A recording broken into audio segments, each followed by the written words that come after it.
On her way to the planetary camp, Aries Spring has her bag snatched at the spaceport, but fellow student Kanata Hoshijima stops him. 9 students from Carrot High School arrive at the planet MCPA for their planetary camp. Not long after setting foot, a mysterious sphere appears out of nowhere and swallows up the students. They end up adrift in space where they find an abandoned spaceship. Everyone except Aries makes it on board. At the risk of running out of fuel and also ending up lost in space, Kanata goes out and rescues Aries. Kanata runs out of fuel, but the other students form a human ladder to rescue Kanata and Aries. With everyone safely aboard on the spaceship, the students introduce themselves to each other, and Zach Walker learns that the sphere transported them 5,012 light years away from home. As paranoia sets in, realizing that the trip is impossible with the limited resources they have, the mood changes when Kanata inspires them to have hope, telling them how much he was in a similar position in a hiking trip, where his teacher died in an accident and he had to help his classmates survive 7 days in the wilderness. In addition, Zach finds planets the students can resupply on, en route to get back.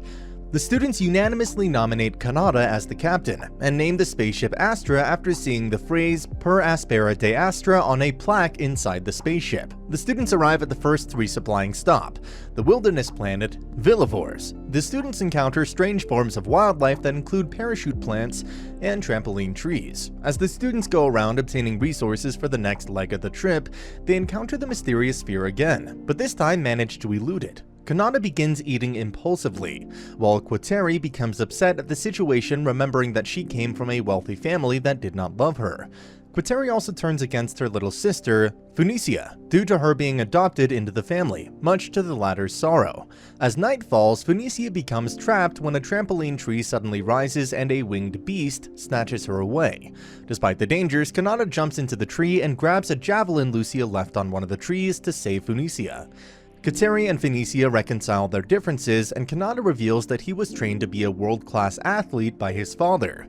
With the students ready to leave Villivores, Zach confides to Kanata that he found out that Astra's communication systems were sabotaged, with the culprit likely being somebody in the group. As the Astra travels to the next resupplying stop, Shamur, Kanata secretly tries to figure out who the saboteur is, but doesn't know enough about everybody to make a determination. When Phoenicia recounts how a mysterious man in sunglasses arranged for her adoption into Kateri's family, Kanata theorizes that somebody wants them all killed, and warns everybody about the possible saboteur hiding among them.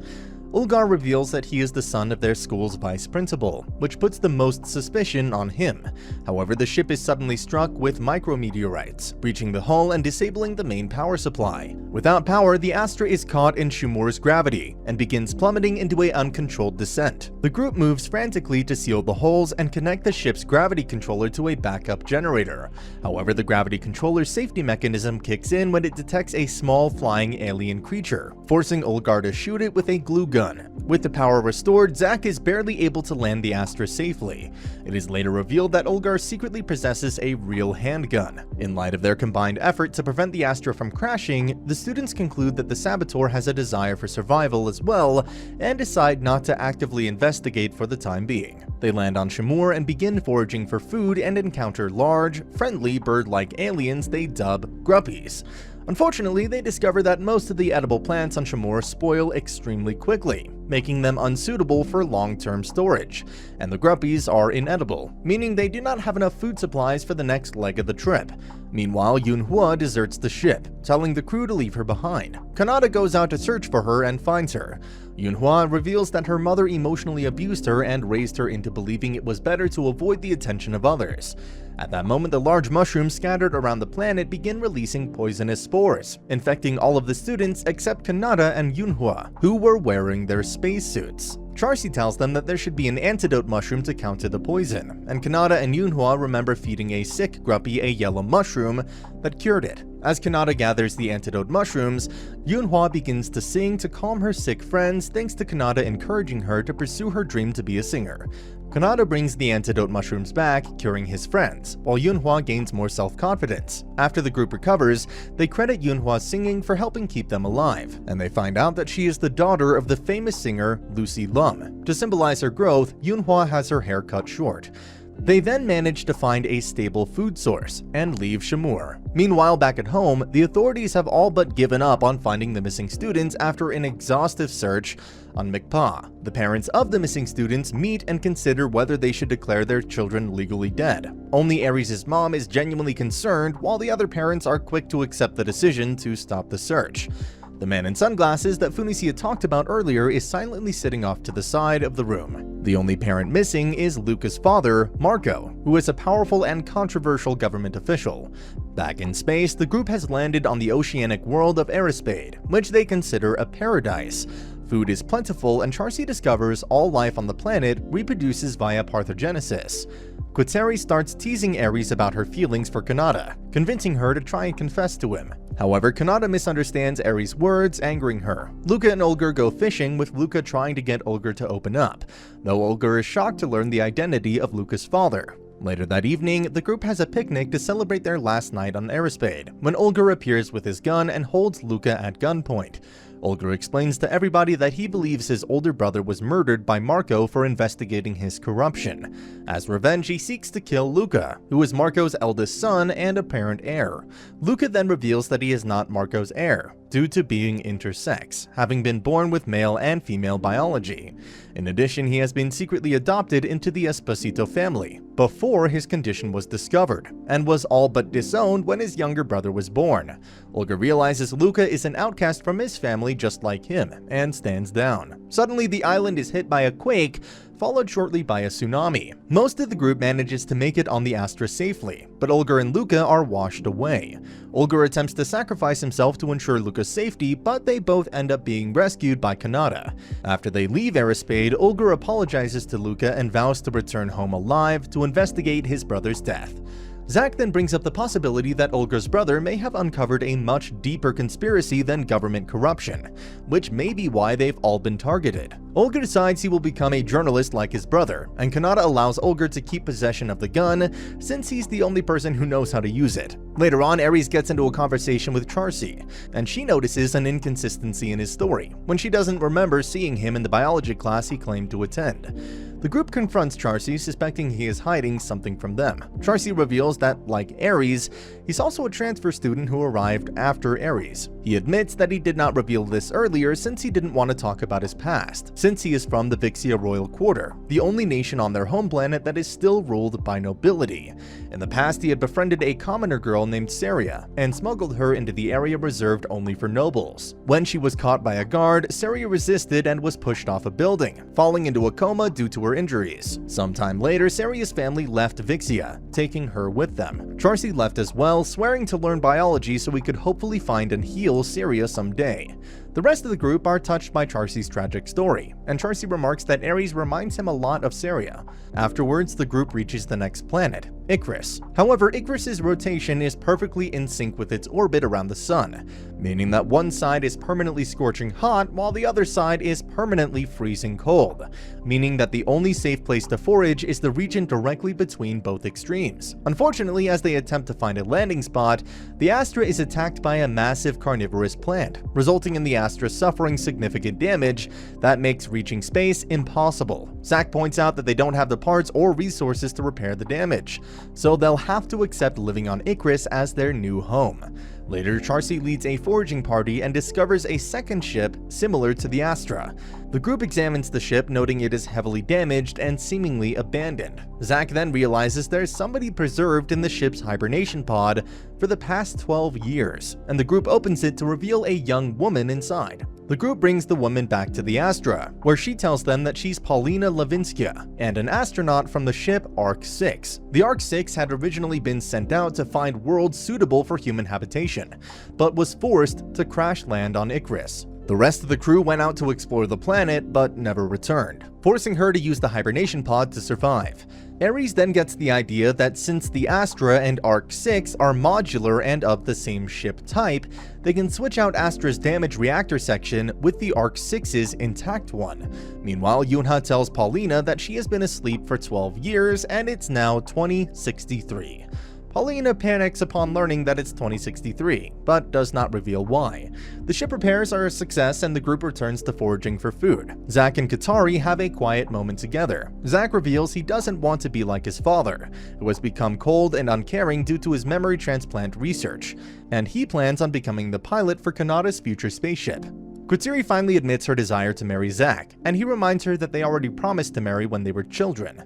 Before the group leaves Icarus, they head out to investigate the fate of Paulina's crew and discover they were eaten by carnivorous plants hidden underground. The group finally leaves Icarus and plans to hold a party for Paulina. Katari notices her and Phoenicia's blood types are an exact match, which is a highly unlikely coincidence for adopted siblings. Zack offers to perform a DNA test and is shocked to discover Katari and Phoenicia are genetically identical, which he privately reveals to Kanata.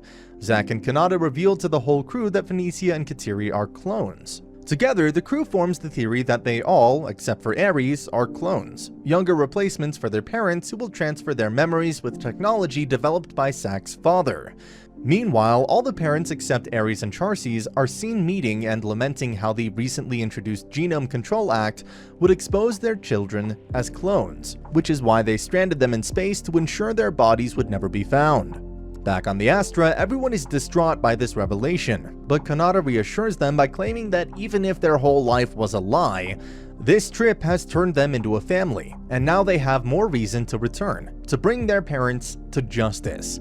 Kanata then takes time to approach the crew members individually to see how they're doing, and most of them have found closure regarding their family situations. Zack and Katari decide to get married, announcing their engagement to the whole crew. Zack later restores the space telescope using parts from the Ark 6 and is able to bring up an image of their home planet.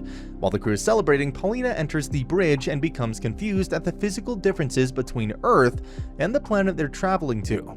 When the crew shows no knowledge of a planet named Earth, Paulina becomes hysterical, prompting the crew to reveal that their home planet is called Astra. Pauline and the group talk with each other and discover that Earth and Astra both had the same history up until 1962, where in Astra's history, the Cuban Missile Crisis caused World War III, spurring the survivors to form a unified world government. Paulina then explains that on Earth, scientists discovered that an asteroid would strike the planet in 2057. The Ark ships were sent out to scout for habitable planets, and the entire population would evacuate through the use of artificial wormholes. The group then realizes that they were brought to what was left of Earth through one of these wormholes, where they came across the Ark 7, which had been left behind and never used. Paulina theorizes that Earth's population successfully settled on Astra, but covered up their own history for some reason. Ares suggests that rather than thinking on it too much, they should focus on getting home first. They arrive at the last planet, Golem. While foraging, Kanata encounters another wormhole and is narrowly able to escape. Realizing that the traitor will most likely get rid of them on Golem and take the last leg of the trip home themselves, Kanata decides to confront the traitor, who he has already figured out. He privately approaches Zack and Charcy to stage an ambush on Ulger, but it is in fact a ploy to trick Charcy into exposing himself as the traitor. Kanata explains that the traitor would have to be the last person to be sucked into the wormhole, to ensure the entire group is eliminated. Charcy admits his role and reveals that he knew he was a clone from the start, and that his original name is Noah Vix, the current king of Vixia. Charcy reveals that he was originally supposed to be Noah's spare body and was raised since birth to believe that was his only purpose in life. When the Genome Control Act was passed, he was assigned the mission to eliminate the other clones.